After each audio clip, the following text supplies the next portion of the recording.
العنوان: الوردة الزرقاء. في قرية نائية محاطة بالجبال، عاشت فتاة يتيمة تدعى نور.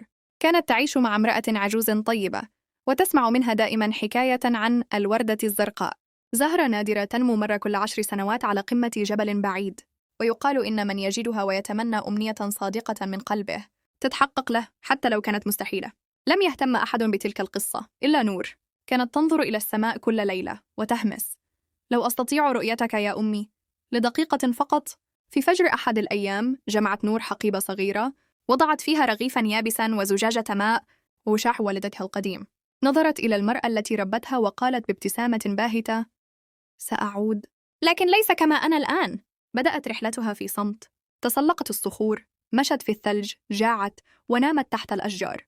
واجهت الذئاب بنظرات حادة لا تخلو من الخوف، لكنها لم تهرب. سقطت مرة ثم نهضت، تذكرت ضحكة أمها ومضت. بعد أيام وصلت إلى القمة. برد قارس وسكون ثقيل. راحت تبحث بين الصخور وبين الشقوق الجليدية حتى لمحت بريقاً أزرق يلمع بلطف وسط الظلام. اقتربت. وردة بلون السماء وكأنها تتنفس. ركعت أمامها، أغلقت عينيها ووضعت يدها على قلبها وقالت بهدوء: أمنيتي أن أراك يا أمي. في 10 دقيقة فجأة أصبح الهواء دافئاً، وبدأت الوردة تشع نوراً خافتاً. ووسط هذا النور رأت وجهاً تعرفه جيداً: عيناها، ابتسامتها، يدها الممتدة. نور لم تنطق، دمعة واحدة سقطت. ابتسمت والدتها وضمت وجه ابنتها بين يديها. مرت دقيقة واحدة، لكنها بدت كالحياة كلها.